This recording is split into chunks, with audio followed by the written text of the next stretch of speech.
ပြစ်ပဲပျော်ရွှင်စရာပန်းခေလမ်းမှာဘဝတင်မှာမေးပြောပါစေငါလိုလူအသုံးမှမဝင်နာမိတွေ့ငါဟာအမုန်းဆုံးရဲ့သူလားဒီဘဝမှာတော့မင်းနဲ့မဖြစ်နိုင်ပဲအတိတ်ဆူတောင်းမှခဲ့လေလေကွာ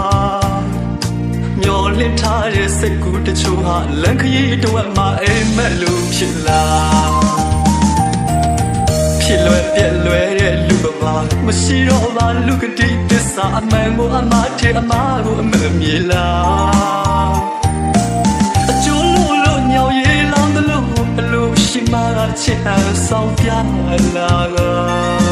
မာယာများတဲ့လူလောကမှာအချစ်မှလည်းအတူအယောင်တွေပေါ်လာ